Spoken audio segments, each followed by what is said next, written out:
A female slave whose master is a mahjur alay is not permitted by Sharia to make transactions with his wealth, and the master does not have a father nor a grandfather. For her benefit, the ruler becomes her guardian. In a situation where the master is a safih, then the ruler will marry off the prospective bride with the permission granted by the master. The 13th reason, an insane prospective bride who has reached puberty and has a need to marry, but she does not have a father nor a grandfather. Therefore, the ruler will marry her off.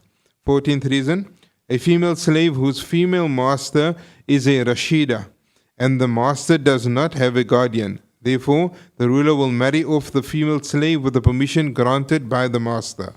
15th reason, a female slave of the Baytul Mal. Therefore, the ruler will marry off the prospective bride with the slave's permission. 16th reason, an endowed waqf slave. The ruler will marry her off with the permission granted by the beneficiaries of the endowment. 17th reason, a Muslimah slave whose master is a disbeliever and her freedom is being attached to a condition. 18th reason, a Muslimah slave whose master is a disbeliever and she would be freed upon the death of a master. 19th reason, a Muslimah slave whose master is a disbeliever and she is given a contract of freedom by her master. 20th reason, a Muslimah slave who is conceived with the master's child, mustalawda. The book there should be mustawlada. Mustawlada. For the slave. So instead of the waw would precede the lam, the mustaw, and then the lam would be after the waw, connecting it to the dal. Mustawlada. For the slave, it is either she converted after the master owned her, or she was originally a Muslimah before her master owned her, even though she is a pure slave, qinna. These are the 20 reasons where the ruler or his representative will marry off the prospective bride. Alhamdulillahi Rabbil Alameen. حمدا نستمطر بها سحائب جوده وإفضاله وفيضه ومنه ونواله وصلى الله وسلم وبارك على سيدنا محمد وآله صلاة يغبطه بها الأولون والآخرون ونحشر في زمرته وتحت لوائه ونحظى بشفاعته ونسقى بيديه الشريفتين شربة هنيئة مريئة لا نظمأ بعدها أبدا ونسكن معه في قصور الجنة فإنه أول من ينزلها ونسترحمه يوم يستشفع به الخلائق فترحمها يا أرحم الراحمين يا أرحم الراحمين وأنت راض عنا في لطف وعافية وافعل كذلك بوالدينا وذرياتنا وأحبابنا إلى يوم الدين. We continue in our fourth class on Al-Miftah Libab al-Nikah, which is the key to the chapter of Nikah by Al-Habib Mogammad bin Salim bin Hafiz ibn Shaykh Abu Bakr bin Salim, the father of our teacher Al-Habib Umar bin Mogammad bin Salim bin Hafiz. And we began with the instances where the Hakim would marry off a female as the Waliyul Am, the legal or the general guardian of the female. And we mentioned that the first one is Adamul Wali Hissan, when there's the absence of a Wali Hissan. There's no guardian at all. أو شرعا, or legally there's also no guardian. She has no guardian whatsoever. So she has no father, she has no, in the chronological order to mention, the father, the grandfather, etc. Or legally she doesn't have one, meaning she has a guardian such as a brother, but the brother is a minor and there's absolutely no one else. And now her wilaya moves over to the Hakim. And then we said the second one is the absence of a wali, and we said the absence of the wali is not the death of the wali. لأن موت الولي كعدمه. The death of the wali is like his non-existence. So then ينتقل الولاية إلى الأبعد. The wilaya would move to the next in line. So assumingly she has a grandfather and she has an uncle. The grandfather, he's missing, and a judgment was passed that he had now passed on. It is as though he's non-existent, and then the wilaya moves to the next in line, which would be the uncle. Unlike if he is mafqood, if he's absent, he's missing, and there was no particular hukm passed by the qadi that, or the hakim, that he's dead. So he's fi hukm al-mafqood. In this instance, because you can't move to the next in line due to the fact that he's still alive, assumingly, لأنه العبرة بقاء ما كان على ما كان. You always return to the default. The default was that he was alive. There's certainty he was alive. There's doubt whether he had passed on. So إنما يبنى على اليقين. We build on certainty. So he's alive. We can't move to the next in line. The hakim then assumes the authority. The third one, إحرام الولي. We spoke of the wali is in إحرام, either Hajj or Umrah. And the fourth one is al-adl. And we said adl is here أن تدعو المرأة that a female would request the البالغة, she's بالغ, she's عاقل, and تدعو إلى كفء. She is requested, or she's requesting to get married to a kuf, someone who has he complies with the quality of kafa'a.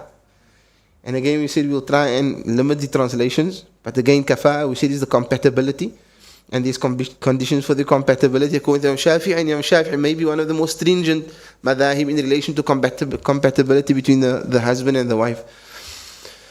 وَيَمْتَنِعُ, and the wali in that instance, he does not want to marry her off.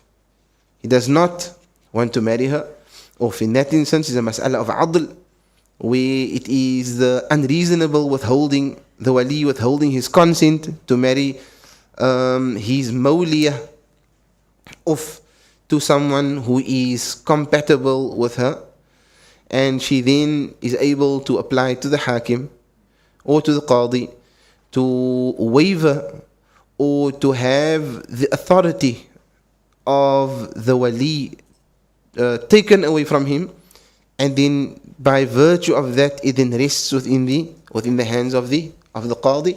فَيُزَوِّجُهَا, then he may then marry her off.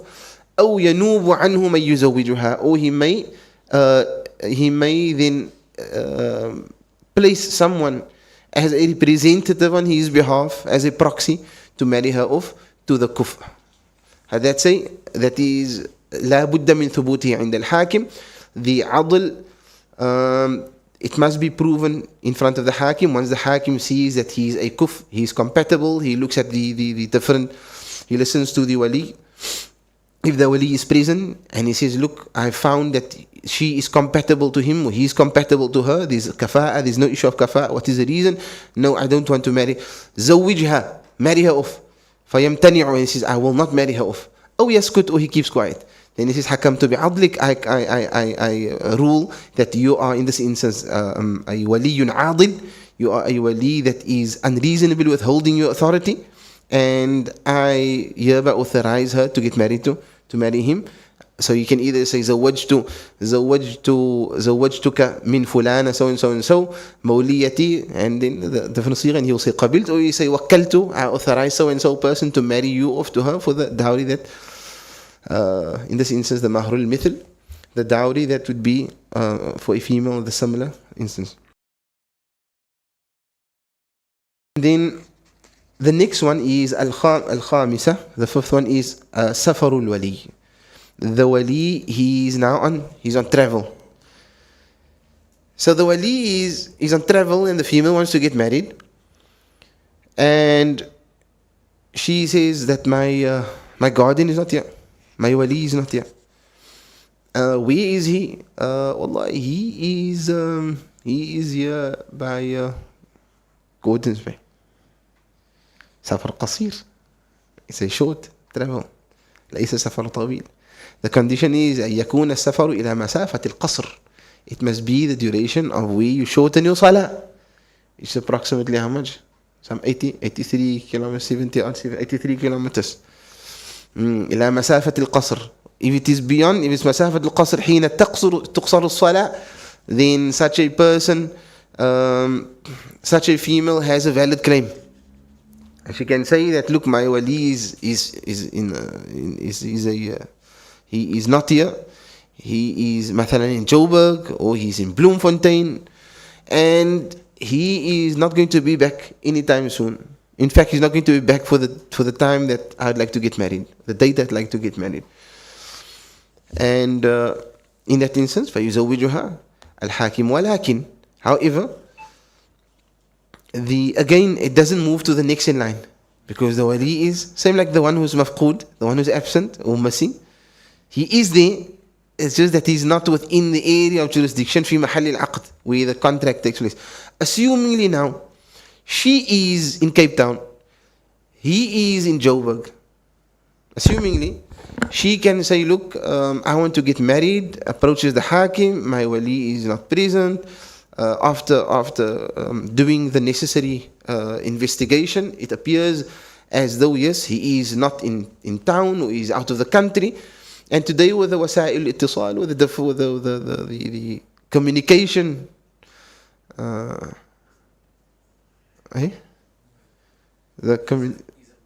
the different modes of communication or mediums of communication, it's relatively easy to determine whether the person is around or is not around.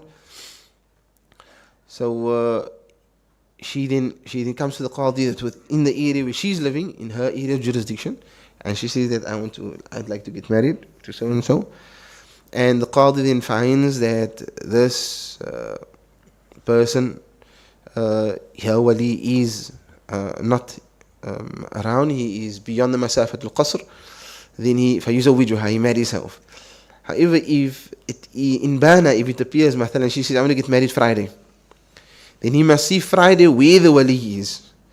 If her wali is دون المرحلتين, he is less than the two marhalas, which is the distance of qasr.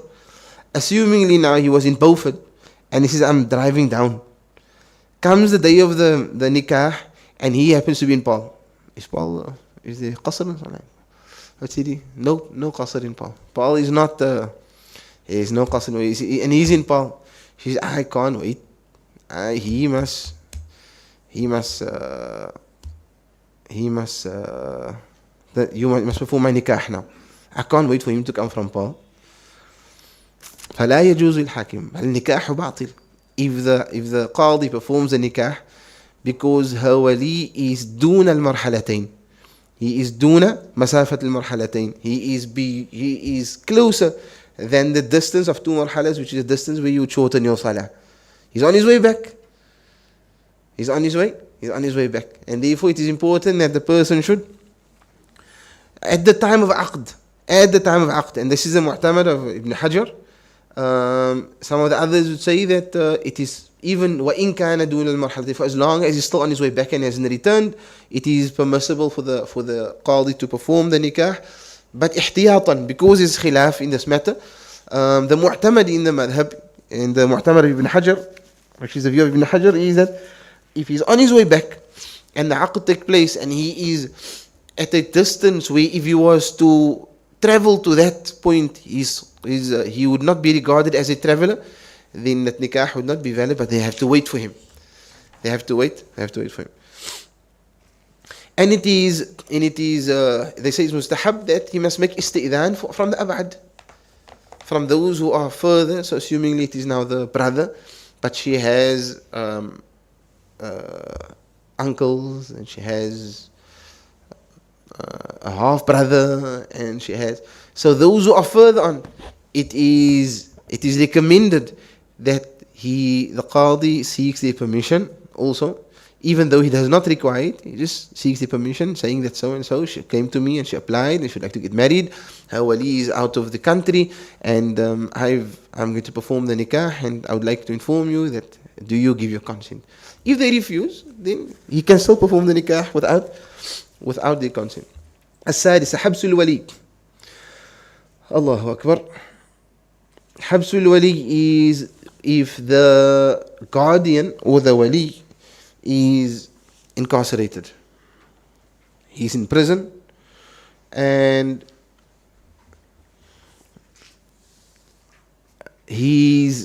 people are deprived from reaching him. People cannot reach him. So assumingly, he is in a high security confinement, high security prison, and no one is allowed to access him, or he's in solitary confinement. No one is allowed to reach him. No one is allowed to access him. No one can speak to him. No one can. If it is possible that even the Imam can reach him, even if the Imam can reach him, then Imam goes in. He says, I authorize you, wakkaltuk. I give you authority, marry him, and then the Imam performs the nikah. But if no one can reach him, then the Hakim then is authorized to marry off this female. Or alternatively, if the nikah can be performed in a prison. So he says, no, I don't want to give wakala. I want to give my own daughter off. Bring the money and bring your witnesses. Ahlan wa sahlan, marhaba. They bring the husband and they bring the two witnesses. The female doesn't have to be there because she's represented by her wali. So the husband, the two witnesses, and the wali, and then the nikah is performed. So it's either one of two things. He is accessible or is not accessible. If he's not accessible at all, then the Hakim immediately assumes authority. She comes to the Hakim and she says, Al-Wali, my wali is locked up. It is impossible. No one can get to him. He does the necessary homework, and then he comes to the same conclusion, and then he performs the nikah. Alternatively, then in that instance, she would authorize him, or she would give him permission. So she would say, I give you permission, who's the qadi, to marry me off to so-and-so for the dowry of so-and-so. Then when the qadi marries her off, he would say, I marry you off to mawliyati, the one who's given me permission to marry her off to you for the dowry that you've agreed upon, or for the dowry of so-and-so. So if it is that they can't reach the Hakim, the Hakim then assumes authority. If it is that they can reach him, then it's one of two things. Either the wali gives authority, he makes wakala, ik maak vir imam wakil met so en so te laat trou met, or alternatively, bring the whole jama'ah, bring the whole happy lot there, and then the nikah gets performed in the prison. As-sabi'ah, the seventh one, is tawarihi. If the wali goes into khalwa, the wali hides, and he is whenever they look for him, he cannot be found. Whenever they look for him, he is absent. He just makes himself missing. And وَثَبَتَ التَّوَارِي, and this tawari, this hiding of him, is proven in front of the Hakim. The Hakim marries off. The eighth one, ta'azzuz al-wali, bima'na, the wali who is her guardian, he doesn't go in hiding, but he also refuses. He says, look, you can do what you want. I'm not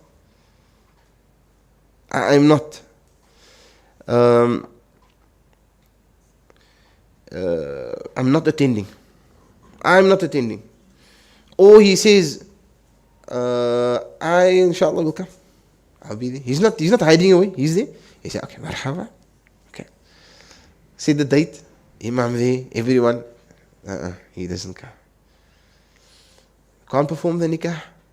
And again, this is an important point, because many a times we're very quick to resort to say, okay, it's okay, just give Imam will assume the authority. That's wrong. The nikah is invalid according to the Shafi'i madhab. If an Imam performs the nikah of a female whilst the wali is alive and is not on travel And there's no mawani'ul wilaya, there's none of those things that prohibits him from becoming a wali, as we spoke about earlier. It's the siba, the child, is junoon, al-fisq, all of those things. And you just marry the lady off without the contacting the wali, or because he never rocked up, so now you proceed. Yeah, but the hall was booked and the venue was booked. What does that have to do with anything? The fact that the hall was booked and the venue was booked, and that has nothing to do with the Shari'i context. That is your thing to sort out. But that's got nothing to do with the Shari'i context. I can't say because my hall is booked now, or because when am I going to get a venue again, or because I paid the caterers, or the photographer or the imam is, even though the imam is like the last consideration. The imam is like the last consideration. If you first book the venues and they come to the imam the day before and they say, Shaykh, I want you to marry my daughter of tomorrow, inshallah. Nevertheless, alhamdulillah, that is no grounds for the person, for the imam to say, no, in that case, I'm going to know. That ta'azzuz has to be that it is proven that he is intentionally doing so. What if he really couldn't? What if the guy had a puncture? What if he was rushed to hospital? Right? So it has to be proven that this is a constant practice of his, that whenever he tries, then he doesn't pitch up. He says, ghadan. Comes tomorrow, he say, ghadan. So he delays. And then she would approach the hakim. Again, the hakim or the qadi to marry her off. And both this ta'azzuz and the tawari, as we mentioned last week, which is him going into hiding, he's nowhere to be found, he's off the radar, he's around but no one knows where he is. Or another form of tawari is even though the person may not intentionally do it. Sometimes you find the guardian, but he's just on the road. What I mean is on the road is he's got no place to live. Maybe the brother is a bit naughty, and he just lived on the road. He may have changed his life now, but no one knows where he is. No one knows where he is. It can either be a mas'ala of faqd, where he is now absent or he's missing, or it can be a mas'ala of tawari, if it is that they know where he is, but he's hiding. So the difference between the faqd and the tawari and the ta'azzuz is, faqd is he's missing. Ta'azzuz is where he is delaying and it's making it difficult to get hold of him. Such as, you have his number, but you call him, he doesn't answer the phone. You come to the house, you knock on the door, he doesn't open the door. You try to call him, he blocks your number. So all mediums that you try to get hold of him, he blocks. Or he gives you promises, but he doesn't see it through. Inshallah, you can come and see me so and so a time, we can speak about it. You come there, then there's no one there. Come again the next day, inshallah, you can come see me next week. Come next week, there's no one there. So that is a form of, that is ta'azzuz. Tawari is where he is in hiding, intentionally in hiding. He is now hiding because he doesn't want anyone to get hold of him to marry off this female. This miskeen female now. So now she goes to the hakim, she says, Hakim, I've attempted, here's my bayyinah, my witnesses to testify that I've tried on so many occasions, and you're not interested. The hakim would then marry her off. The ninth one, إذا أراد الولي أن ينكحها أن يزوجها لنفسه. نعم. So here's an interesting one. Now the wali himself wants to marry her, أن ينكحها لنفسه كابن عم ليس هناك من هو أقرب منه ولا من يساوي في الدرجة فإنه يقبل النكاح ويزوجه الحاكم. The wali himself, he wants to get married to the female who he is the wali for. The closest example of that would be the cousin. The closest example. You can't find anything closer than that. So assuming the cousin wants to get married to the cousin, which is now, we're speaking now the father's brother's son. The father's brother's son wants to get married to his cousin. his paternal cousin. Right? So get married to his paternal cousin. Not maternal, paternal. So he's the wali. There's no father. There's no grandfather. There's no full brother. And going through the entire order, he is the closest wali to her. So he's a wali. The cousin is a wali or not? Your uncle's son. You're wali. Why you look so in doubt? He's a wali. No. طيب. He wants to get married. What does he do now? I'm the new wali. I'm supposed to represent you, but I also want to get married to you. Can that happen? Can he get married to her and be her wali? No, he can't. So what happens in this instance? He would فإنه ليس هناك من هو أقرب منه فإنه يقبل النكاح ويزوجه الحاكم. In that instance, what happens? The guardian would then assume the role of the groom.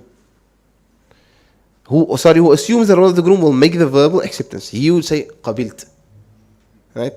And the hakim would then what? Marry her off. So even though he's the wali and he's there, but because he needs to accept,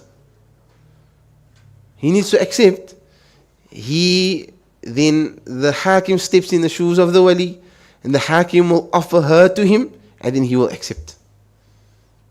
Mafhum? Again, so now you have a cousin.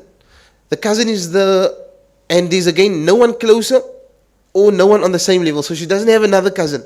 If she has another cousin, it's jais, permissible. He's the groom, and the other cousin is the wali.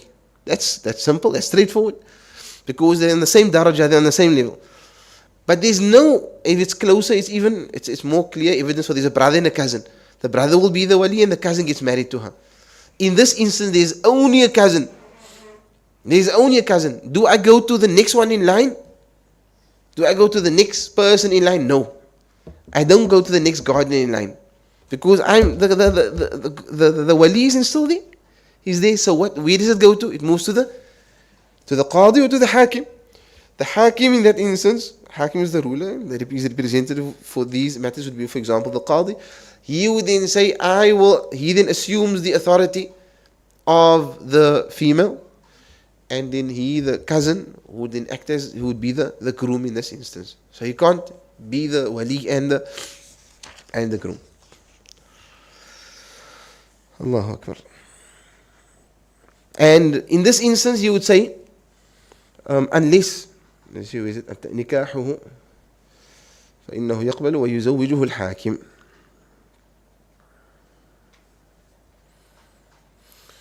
When is it possible for they call it تولي الطرفين. تولي الطرفين is where the person he acts for both parties. لا يجوز تولي الطرفين. You can't act for both parties. In the instance today, they call it a conflict of interest. Very famous word that everyone uses. It's a conflict of interest. When can the person act for both parties? In the instance where there's a grandfather, مثلا. The grandfather, he had two sons. From the one son he has a grandchild, a boy. And from the other son, he had a grandson and a granddaughter. And the two of them want to get married. The two of them, or he wants to marry the two of them off. Both of their fathers passed away. Or there's one of the mawani'ul wilaya, one of the things that causes the wilaya to move to the next, such as junoon, for example. It moves to the next in line. So now what happens? What happens in this instance now? Or fisq, for example, this fisq. So in this instance now, the grandfather wants to marry his grandson to his granddaughter. His granddaughter is a bikr. Remember we said at the beginning that only the bikr can be, the only waliyul mujbir. What is waliyul mujbir? For those who weren't present, is he can marry her off without her consent. A thayyib can, period.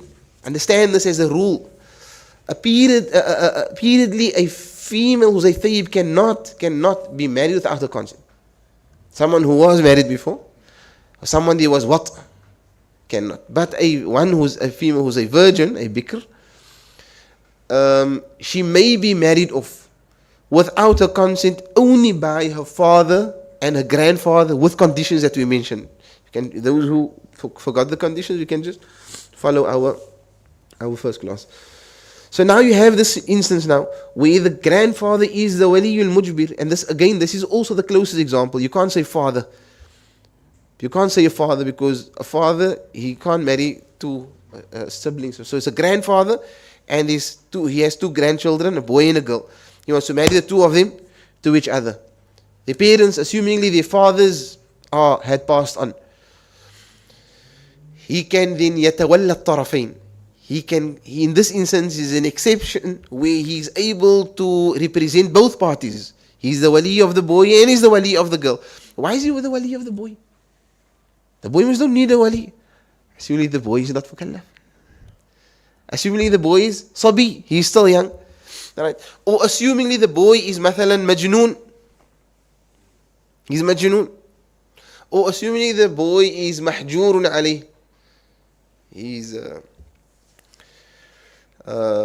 under curatorship, assumingly now. And now he wants to marry this girl, his granddaughter off to this boy that is not mukallaf yet. That's still a sabi. What does he do? Jaiz, he can marry her off. But the condition is, according to Ibn Hajar, is that he must say wa.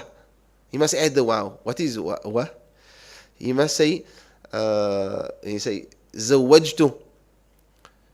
زوجت بنت ابني, I marry off the daughter of my son, fulana, so and so, to fulan bin fulan, to so and so, my son's son. So that's the offer.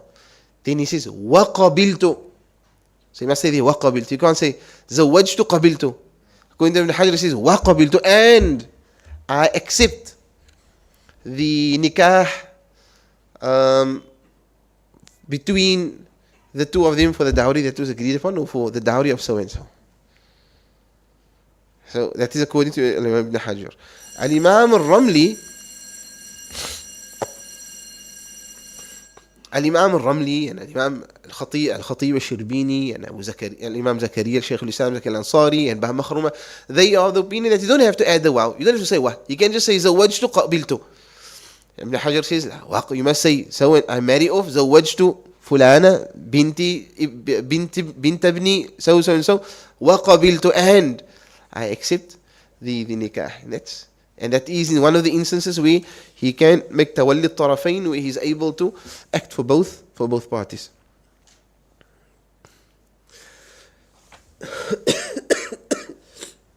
The 10th one, al-ashira. If the guardian wishes to marry off the prospective bride to his own son, who is pre-pubescent, and there is no other guardian who is near, so he wants to marry off the bride to his own son. أراد نكاحها لطفله الصغير. So he is the guardian of that girl, but he wants to marry her off to his own son, and there's no wali for her closer than him, or on the same level. So assumingly now the person has a son, and that son is still a minor. The son is still saghir, he's not mukallaf, and he wants to marry his son off to a female who he's the wali of that female as well, and there is no one that is on his daraja or closer to him, to the female that can act as a wali. In this instance, he will accept the nikah for his son, and the hakim will marry her off. So he will then be the person to say وَقَبِلْتُ النكاح, I accept the nikah on behalf of my son from the hakim, from the ruler. The 11th, is that one understood? So the 10th one is He's got a son. The son is صغير. صغير means not mukallaf. The prospective bride, she is a relative to him. Assuming he's her uncle. He's her uncle. And he's the only one that is within that darajah, within that same level. No one closer. And there's no other uncles. If he's a full uncle, assuming he's the only full uncle. These half uncles, akhli ab, or call it paternal uncles, but there's no full uncles. He's the only full uncle. The hakim would then represent the female, and he would represent his minor son. Al-Hadiyat Ashar. And when you say minor here, we obviously mean in terms of Sharia. Al-Hadiyat Ashar. إذا أراد نكاحها لحفيده أي ابن ابنه وهو غير مجبر فإن كان مجبرا بأن كانت الزوجة بنت ابنه الآخر وهي بكر تولى الطرفين. He says the 11th one is that he wants to marry her off to his grandson وهو غير مجبر, but he doesn't have the authority. How is he not mujbir? He doesn't have the authority to marry without the consent. How does he not have the authority to marry without the consent? She's not a bikr. She's not a bikr. So assuming now he wants to marry her off to his son, his grandson, he wants to marry off to a female, and that female is also his granddaughter, but he doesn't have the authority to marry her off without her consent, because she's a thayyib. And a thayyib she has a haqqu tasta'dhin, she must give consent. So what happens in this instance? He can't la yatawalla at-tarafayn. He can't act for both parties. The hakim will represent her, and he will marry off his son who is صغير, who is still a minor. The 12th one, أمة المحجور عليه إذا لم يكن له أب ولا جد يزوجها الحاكم بالمصلحة فإن كان سفيها. This is the 12th one. أمة المحجور عليه. أمة المحجور is a slave girl of a person who has been placed under curatorship. And this person, and he does not have a father. So this is the master who was placed under curatorship. He's got a slave girl. So he technically has the authority because he's the Sayyid. But because he's under curatorship, he needs his guardian to act on behalf. But there's no guardian. Jazal, the Hakim in this instance marries her off bil maslaha, if it is in the best interest. Maslaha meaning in her best interest in terms of nafaqa, etc. etc. فإن كان سفيها زوجها الحاكم بإذنه.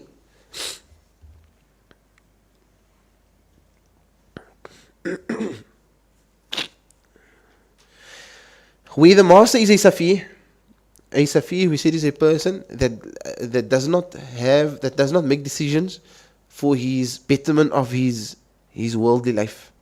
He's unable to make decisions that is in the best interest of his worldly life. He's a person who squanders money. There are many of them today. He uses, we said, a person who spends money without any benefit returning to him. A person, for example, in today's context, a person who's on substance abuse is a safih. Because he squanders the money not only for with no benefit, but to his detriment. A person who takes his money and he throws his money away, he's better than the person who takes his money and he purchases something that damages him, or that causes destruction. Right? So min babin awla, a person who is consuming substance these days and drugs, afan Allah Ta'ala protect us and our offspring and the ummah from this calamity. He is a person who is mahjurun alayhi, who is safih, and it is permissible that an application for hajr, which is a restriction or limitation, be placed on him by the qadi. We see many times, for example, a case where a female comes and she says that my husband does not look after me. He does not provide for me. So the nafaqah is, in the Shafi'i madhab, it is the haqq of the female. And if that nafaqah is absent, and the husband withholds the nafaqah, despite the fact that he's able to do so, he's able to give nafaqah, then she can approach the qadi for a fasq of the nikah. Qadi informs him, gives him the time, a certain period of time. If he doesn't comply with it within that period of time, then the marriage can be terminated because there's no nafaqah. In most cases that this happens, it is a case where the husband is on substance. He's on substance abuse, and he's on drugs, or he's an alcoholic, and he doesn't have the ability to prioritize his spending. A person like this is a safi. You see, the ruler will marry off the prospective bride with the permission granted by the master. 13th, Allah, al-majnoonah, al-baligh, al-muhtaja lin-nikah. A baligh female, but she is majnoona, she's insane, but she needs to get married. She needs to get married. Al-muhtaja lin-nikah. For example, she has the desire to get married and fearing that if she does not get married, she would fall into haram, or she would perform actions that would tarnish her integrity or that of the family.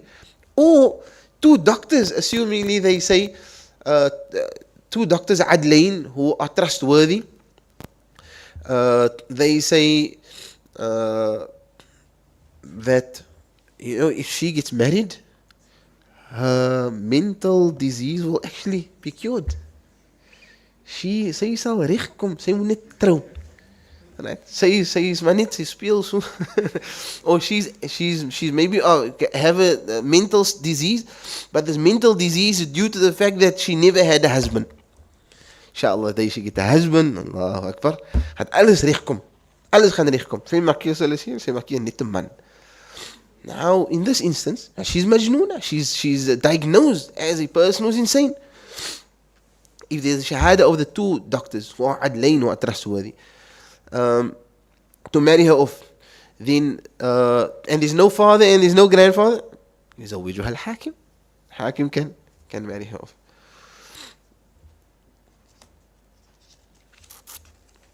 And it doesn't go to the next in line. It doesn't go to the uncles and no. From there, no father, no grandfather. Why no father, no grandfather? Because the father and the grandfather can marry her without her consent. Right?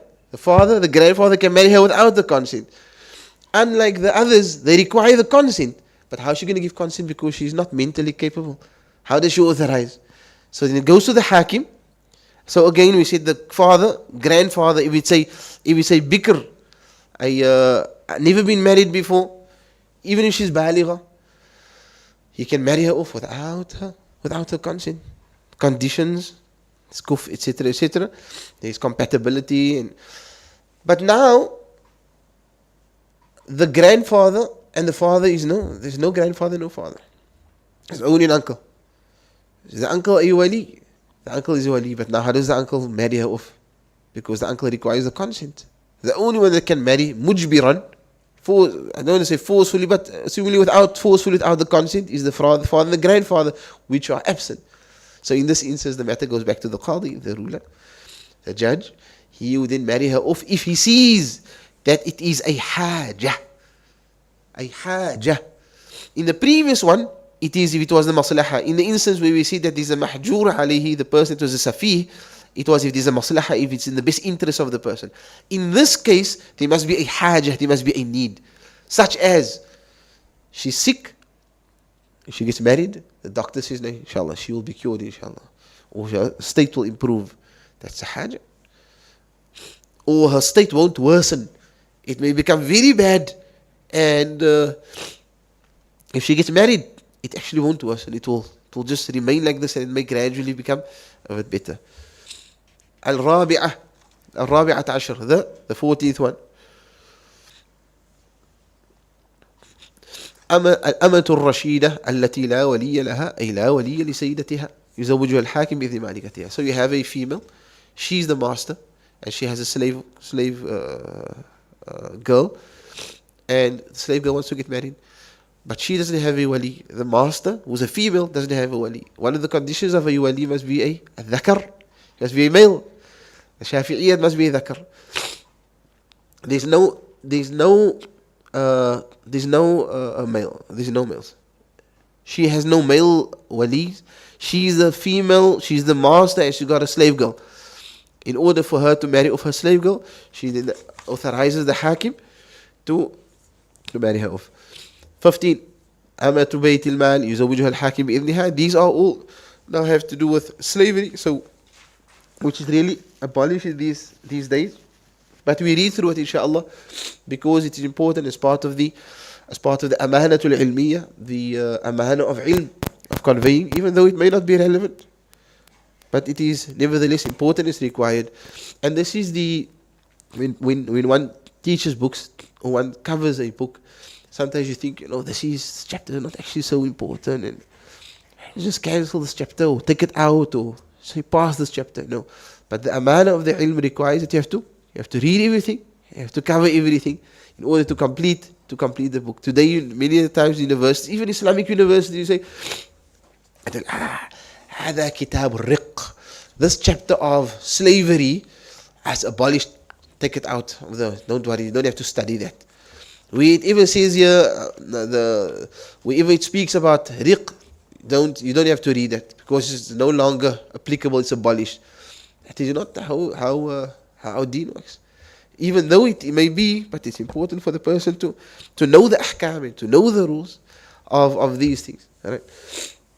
And such was the fuqaha. Many times the fuqaha would discuss matters that would be very, very hypothetical. Once upon a time, now it's relevant. Once upon a time.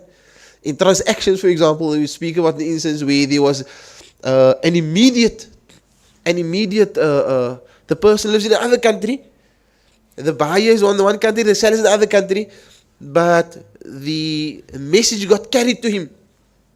The message got carried to him immediately. There was no immediate carrying of the message back then. You had to get on the back of a camel and you had to go and travel. But hypothetically, assumingly, what is the hukm of that? Is it valid? Is it not? And today you see how things has evolved to a point where now you can pick up the phone, you see the person on the phone, and he's sitting in America and you're sitting here, and then the message gets transmitted immediately. But that's a different discussion. Amatu bayt al-mali, the Amma, which is a slave girl of the Baytul Mal. Baytul Mal, we all know what the Baytul Mal is, which is call it the treasury of the Muslim state. يزوجها الحاكم بإذنها. The Hakim can marry her off with her permission.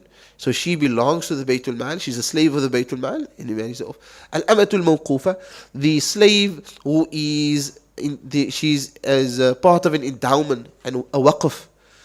The Hakim marries her off with the permission of the Al-Mawquf alayhi, those who are the beneficiaries of that waqf. Amatul Kafir al-Muslima, the slave of the Muslim slave of a Kafir master. So the master's Kafir, she became Muslim, mathalan. Right?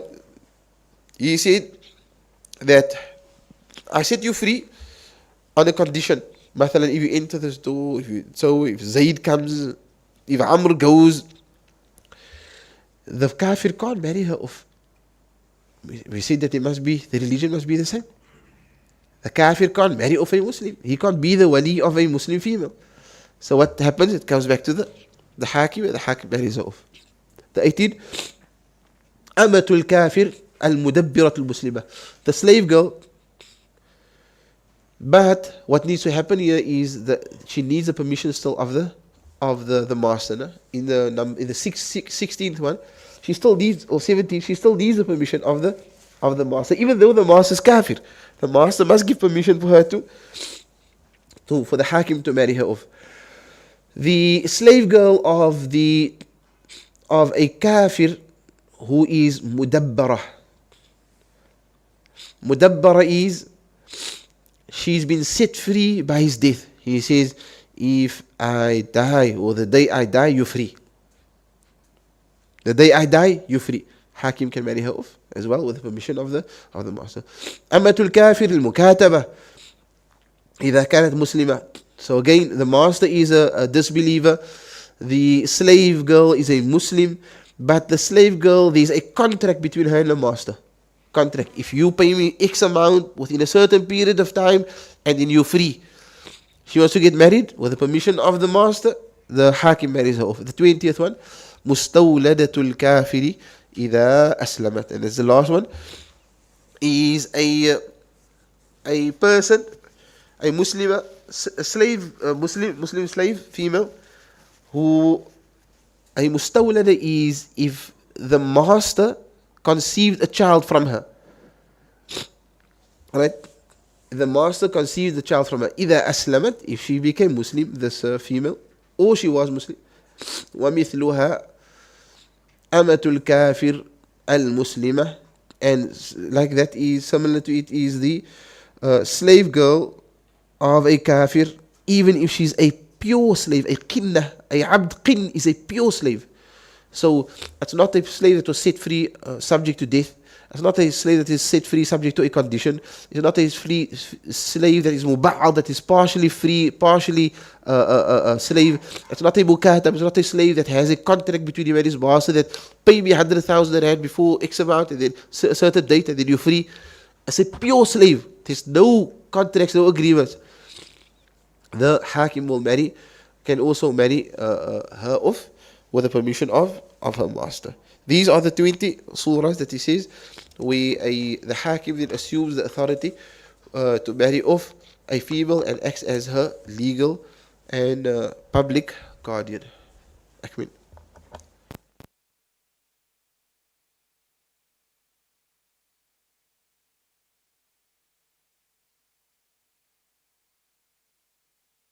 They have sound mind, they are free, they are upright, they have dignity, muru'ah, they are able to hear, see and speak, they're able to understand the language of the two persons who are going to be involved in the marriage contract. They are in a state of awareness, which means he is not stupefied, and it is not compulsory for him to be a guardian. If it is compulsory for him to be a guardian, for instance, the father or the only brother commissioned another person as a representative in carrying out the hijab, and the guardian, the father, only brother, was present, such that if he and some other person were to be witnesses, then the marriage contract is not valid, even though they fulfill the conditions of a witness. If any one of the two witnesses does not fully fulfill any of the conditions to be a witness, then the marriage would not be valid. It is also valid to have the children of either the prospective bride or the prospective groom to be their witnesses. Any of their enemies are also valid witnesses if they fulfill the conditions.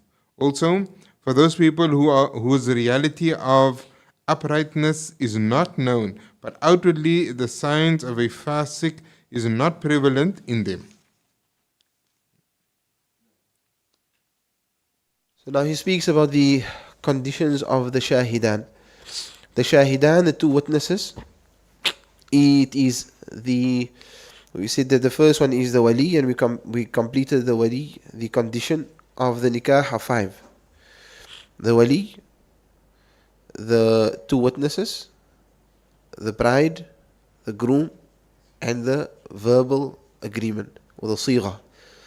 So he spoke about the wali, we spoke about the conditions of the wali, we spoke about when wilaya is taken away from a person and it goes to the next in line. We spoke about when the wilaya transfers to the hakim. And now he speaks about the second rukn principle of nikah, and that is the shahidan, the two witnesses. And the reason why he didn't count the two witnesses as two separate principle or two separate requirements is because the condition for the one applies to the other. If it's a condition for the one, it's a condition for the other. It would be a petition to mention it twice. Unlike the aqidan, the two contracting parties, which is the husband and the wife, there are conditions for the wife which are some different to the conditions of the husband. That's why the husband and the wife are regarded as two separate, and the witness is one. So two witnesses. And the condition, firstly, the Prophet ﷺ said, لا نكاح إلا بولي وشاهدي عدل. There's no nikah that is valid except with the presence of a wali and two witnesses that are adil. Two witnesses, two righteous witnesses that are righteous. And then the Prophet ﷺ said, فإن تشاحوا فالسلطان ولي من لا ولي له. And in the events of these disputes, or in absence for that matter, then the sultan or the hakim or the qadi is the wali of the person who does not have a wali. The reason for the shahidain, the minimum of two witnesses, is so that marital contracts may not be disputed. ويحتاط في الأنكحة ما لا يحتاط في غيرها. And extra precautions are applied in nikah that is not necessarily applied elsewhere, such in muamalat. Why? Because muamalat are monetary transactions, whereas nikah, there's a lot of things that stems from. There's ansab, there's lineage, there's inheritance, there's rights, there's huquq, there's intimacy. So because of the amount of rights that stems from a nikah, there's more stringent or more particular or meticulous rules and conditions for the nikah, and there's extra precautions in nikah than you may not find in other contracts. It is a condition for the validity of the contract, the two witnesses, and therefore the nikah is invalid if there are not two witnesses. And it is the condition in each and every one of the two witnesses that the witnesses have to be baligh. And we spoke about bulugh, has to be aqil, must not be insane. So none of the witnesses must be insane, must be sound mind, hurriya, complete freedom, not a slave. Wal adala. Adala is the righteousness of the witnesses. We said what adala is. Adl is, what is the definition of the adala? The person who is adl, lam yartakib kabira, did not commit a major sin. Wa lam yusir ala saghira, does not perpetuate minor sin. ولم تغلب طاعاته ولم تغلب معاصيه طاعات وغلبت طاعاته معاصيه, and his ta'as, his good deeds are more than his sins. That is al-adl. Allahu Akbar. And the kabira, the major sins, Al-Imam Al-Dhahabi, he enumerated in his book Al-Kaba'ir the major sins to be 70. Al-Imam Ibn Hajar in his Al-Zawajir an Iqtiraf Al-Kaba'ir, he enumerated the major sins to be approximately 460 odd major sins. And the difference between the two is that Al-Imam Ibn Hajar, he took every sin where there is a strong admonition, or there is a curse attached to it, a la'na attached to it, as a major sin.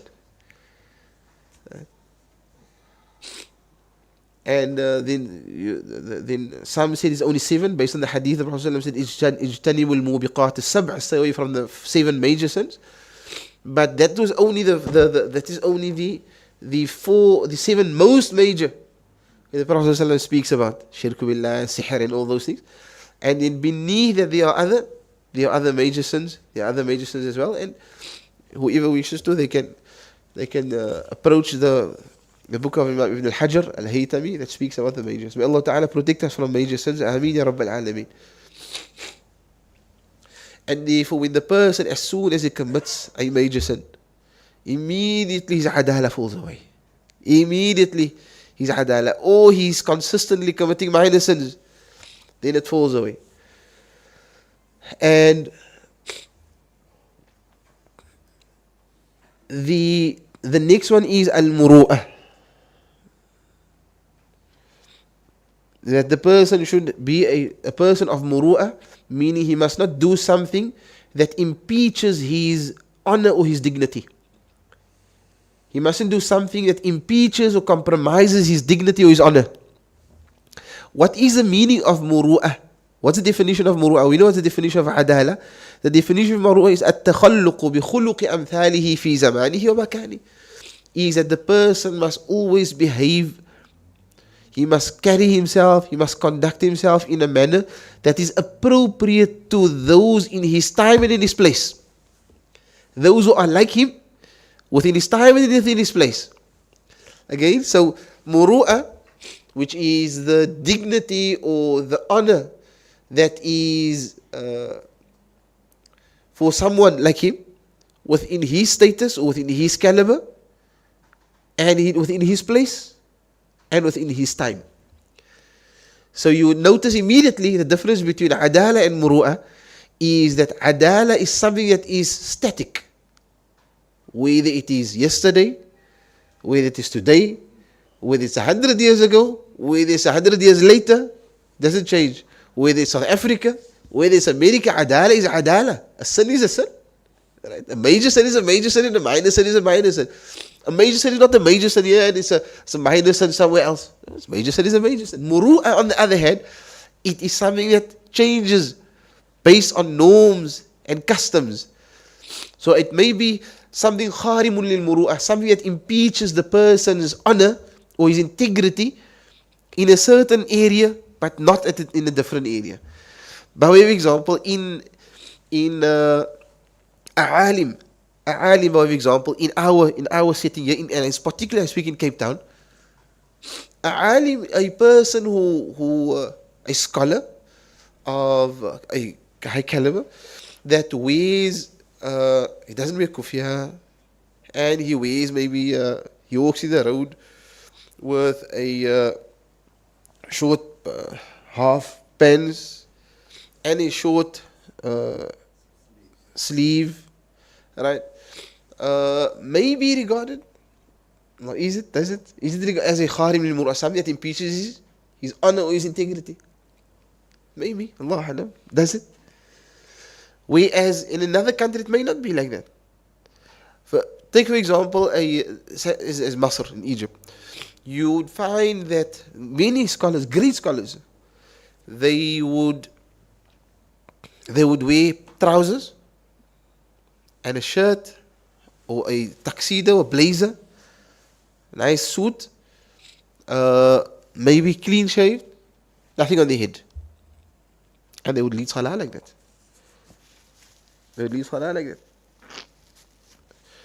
And they would teach like that. Public classes. They would have public classes in the masajid, they would teach like that. You go to Tareem, you see a scholar, doesn't have a kufiya on, never mind the turban, not even a kufiya, no top, no izar, no shawl, and he's wearing a pants or a tuxedo. That is kharim al-muru'ah in those lands. Whereas in Egypt it is not. So it differs from one to the other. Fil mubahat, in that which is permissible. That which is permissible. We're not speaking about sins. Sin is a sin. It doesn't matter where you go, sin is a sin. But in matters that is permissible, where it's permissible, it's not haram, it's not against Sharia, it differs from one place to another. Also certain actions such as a person that is that sits on and at the corner. He sits at the corner on a coffee shop, and he's busy playing dominoes, and he's knocking it down. And he's a scholar maybe, or he's a person who's respected in his community, and he's got a shisha in his mouth. In Egypt it's fine. In Egypt you find that is the norm. They sit in the coffee shops and they have the shisha on it, and they're busy playing chess on the other hand, even though the chess is there's kalam with regards to it in our madhab. But now they're playing. That is, it can be a person, a scholar, that does that. But in another area, it may be kharim al-muru'ah. A person, a big person, is playing the whole time. Games on his phone, whole day. He sits on his phone and he's playing whatever games and another games. But he's whole day, you look at him, he's in a public place, he's playing games. His workspace, he's playing games. At home, he's playing games. You got him, there's a big grown-up man and he's got this devices here and he's got his earphones on and he's busy playing games. Public transport, he's busy playing games. Kharim al-muru'ah. If it's a person in a particular standard. So that is khawarim al-muru'ah. That it is something that impeaches the person's his honor and his dignity and his karama. So it may be that it's like we said in certain areas it may.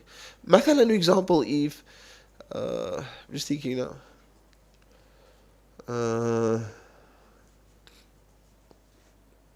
Standing and eating,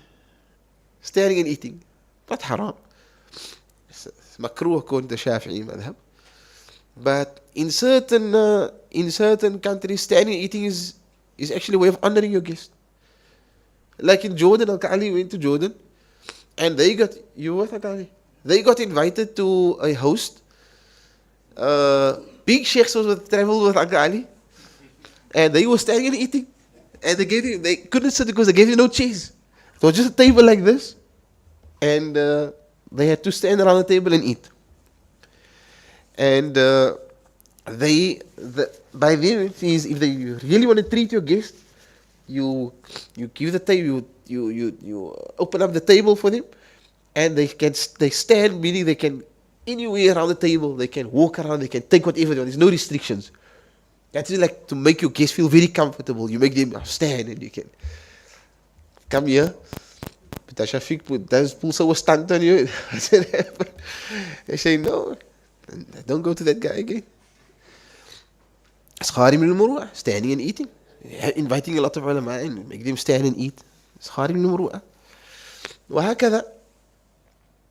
Or a person who dances مثلا all the time. Even laughing. A person who makes jokes whole time. And he can never be serious. Kharim al-muru'ah. Yes, the Prophet ﷺ made jokes. The Prophet ﷺ was jovial. And he only spoke the truth. Sallallahu alayhi wa sallam. He says, نعم إني أمزح ولا أقول إلا الحق. Yes, I make jokes, but I only speak the truth.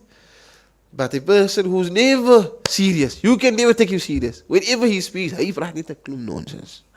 Whole day he speaks nonsense. Kharim al-muru'ah. Something that impeaches the person's honor, anything. When do you believe him? When don't you believe the person? So it's something that differs from one person to another. And it differs from one city to another, or time to another, and place to another. And individuals also, tiers in society, different tiers in society, from one to another. Now you see a Shaykh, you see Al-Ka'ali, someone like Al-Ka'ali مثلا, he's a Shaykh, because he's senior, and he goes to the game shop. And he goes in the game shop, where is the game shop? Where you get the game shop? By Century City. Goes into the game shop by Century City. And he's busy playing in the game. Kharim al-muru'ah. Just be careful. That impeaches your character as a witness. So these things impeaches one's character as a witness. One of the things that also maybe impeaches the characters of females that are loud. And shouting and things like that. Many times you see a female, maybe she is in the road and she has this long cigarettes in her mouth. It's not a nice thing. Min khawarim al-muru'ah, from the things that impeaches the person's character and integrity. So this Adam khawarim al-muru'ah, the witness must not have something that impeaches the muru'ah, the integrity uh, and the honor and the dignity. وَكَوْنُهُ سَمِيعًا, and that he must be able to hear, even if it is he hears difficult, but he must be able to hear. He must shout, he must speak close to you, he must speak loud, but he must be able to hear. So a person that is deaf cannot be a witness. بَصِيرًا, must be able to see. Because the way that you would observe things is بِالسَّمَاعِ وَالْمُعَايَنَةِ, through hearing and seeing. And therefore, if it is dark, you can't be a witness. مثلا now the nikah takes place, the lights go off. It's dark now, load shedding. May Allah Ta'ala protect us from it. Keep it away from us. Allahumma ya kafi al-bala, ikfil al-bala qabla nuzulihi min as-sama'. Allah keep the bala away from us. Ameen ya Rabbal Alameen. Now the lights go off. Are they supposed to see what's happening? No, now they still continue the nikah. Can't, because now they didn't see, they didn't observe what if the person actually really said. Was it him that said? هكذا. بصيرا. ناطقا. He must be able to speak, even if he speaks difficult and his words doesn't come out that clear. But the shahada of a person that is mute, that cannot speak, is not acceptable, because how is he going to give testimony if his testimony is required? And if it is a dispute and he must not give testimony, he must come to the witness box, how is he going to speak? Right? فاهما لغة العاقدين, he must understand the language of the contracting parties. التي وقع بها عقد النكاح, he must understand the language of the contracting parties that the nikah took place in. So the person must understand Arabic. Does he understand Arabic? They say at least he must at least understand what was said. زوجتك أنكحت so and so and so قبلت. You must understand that. You must understand that entire offer and acceptance of that verbal contract. And that is relatively easy. زوجتك وأنكحت قبلت. Understand those things and the meaning of that. That is jaiz. If he doesn't understand anything, can it be translated to him? Now he say no, that the translation, even if the translation is almost instantly, it is غير, it is لا يصح, it's not permissible, because لا بد, he must understand معرفة ما تحمله حال التحمل. He must understand what is transmitted at the time of the transmission. At the time when it's being said, he must understand what he's saying. So he must say, the person زوجتك أنكحتك, so he said, this is قبلت. He said, what happened now was that he said that I marry you to so and so, and this person said, and I accept. No. It must be that he understood in real time what was said and how it was said, and he must have understood the entire transmission of what had happened, the offer and the acceptance. Unlike if the husband maybe didn't understand, and the wali says, I marry you off so and so and so, in Arabic, زوجتك وأنكحتك, and he says, I marry you off to so and so and so, and then he says قبلت نكاحها. That is permissible, because he still has to accept, and he's accepting what is being told to him based on the interpretation. But as the witnesses, when they are required to give over a testimony, they must be able to give over the testimony as how they heard it. As how they heard it. Khilaf, can you use alternative words? If you say, he said zawajtuka, he said, and then what this is ankahtuka. Can you use a meaning that is equivalent? Shaykh al-Islam Zakaria al-Ansari says, yes, it's permissible, but the mu'tamad is that it must be kama, exactly as how it was said. Because it's now an issue of testimony now. You can't now use your own terms and your own understanding and the own meaning and your own words. So understanding the language that the marriage contract took place in. So it is Arabic now. What do I need to understand? The entire language? No, just to understand what the offer was and what the accepted was. What was offered and what was accepted. What was offered. So the way to do that is to educate the person before the actual nikah. You say, I will say so and so and so and so and so. The meaning of it is so. And the person will say qabiltu and so, and the meaning of it is so. So once they say it, he understands exactly what is being said. وَكَوْنِهِ مُتَيَقِّضًا.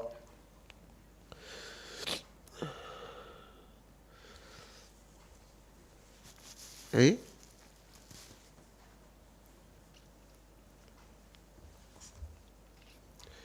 وَكَوْنِهِ مُتَيَقِّضًا. And that the person must be attentive. He must be attentive. غَيْرُ مُغَفَّلٍ. He mustn't be a person that is dull. He mustn't be a person that is dull. فَلَا يُقْبَلُ شَهَادَةُ مِنْ مُغَفَّلٍ. A person that is stupid. A person that cannot remember things. Ik denk het zo gezien. I'm not sure. I can't remember. That shahada, such a person is not accepted. Even though minor errors are accepted because it's human nature, but a person that can't, as you know,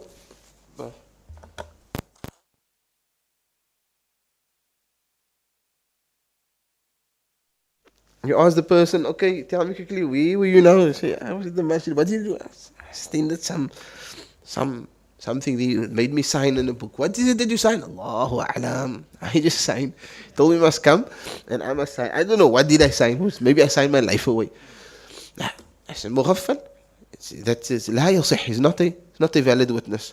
A person must know what he's witnessing, what he must understand the process. He must know what is taking place. He must understand the meaning of what is being said. وهكذا. And then وألا يتعين للولاية. فلو تعين للولاية كأن وكل الأب أو الأخ المنفرد شخصا آخر في الإيجاب وحضره أي الولي مع آخر ليكون شاهدين لم يصح وإن اجتمعت فيه شروط الشهادة. He says that he must not be the person that should be the wali. If he is the wali and he makes wakala to say his father, his grandfather, so the grandfather of the bride, so he's the father, he makes wakala to his father, which is the grandfather, or his brother. Alright? And he now comes as a witness. And it's only him and another witness and his wakil. It's one of the same thing. Him and his wakil is one of the same thing. There must be at least two witnesses. Or a more simple example is there's two witnesses and one of the witnesses is a brother. Or two, both of them are brothers. So the brother is the wakil and is the witness. You can't be in your capacity as a wali and in your capacity as a witness. وَلَمْ يَصِحْ وَإِنِ اجْتَمَعَتْ فِيهِ شُرُوطُ الشَّهَادَةِ. Even though the conditions of shahada is applicable within that person.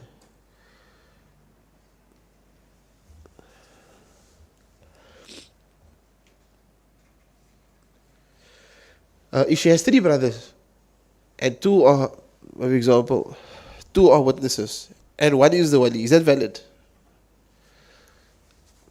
صح, it's valid.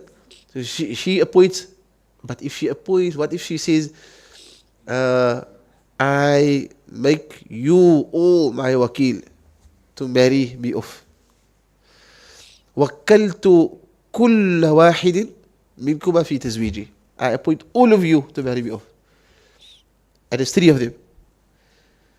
Can the one marry her off and the other two witness? Basiri, what's your name? Huh? They can't. Why? Because each and every one of them are now the wilaya is required. All three of them must marry her off. So كأن الولاية تجزأت. It is as the wilaya now was split into three. One third. Only after the third one gives his statement, then now the wilaya has been given off now. Authority has been given off and now he accepts. So if two of them are witnesses, that means that they are witness and they are wali, which is not. So she has to give wilaya to one of them and the other two act as the witnesses.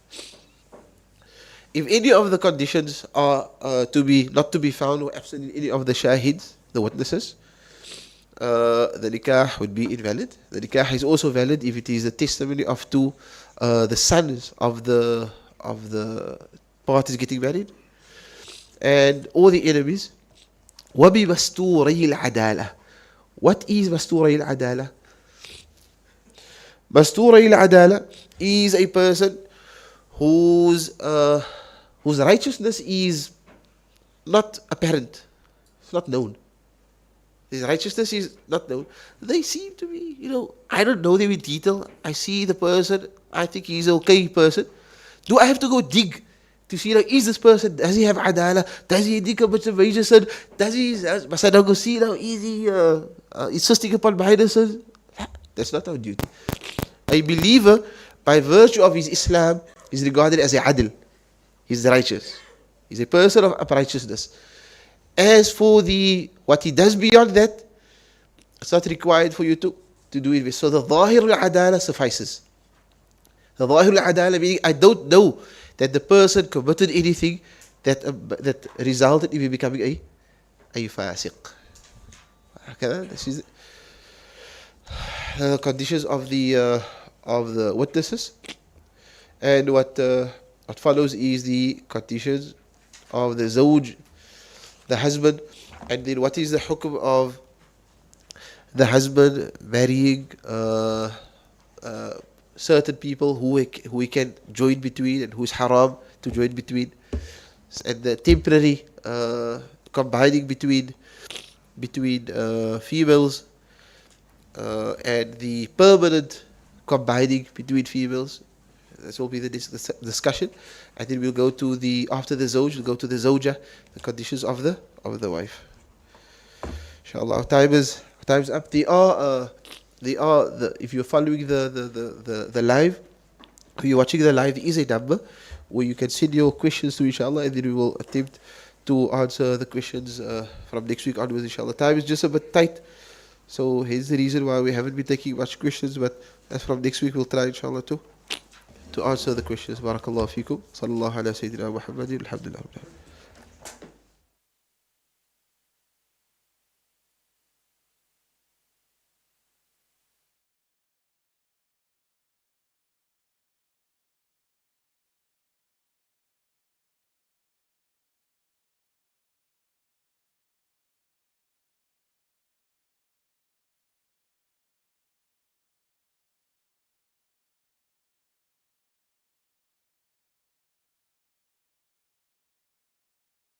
The contact number you can send your questions to, Rafiq was saying, is on the poster.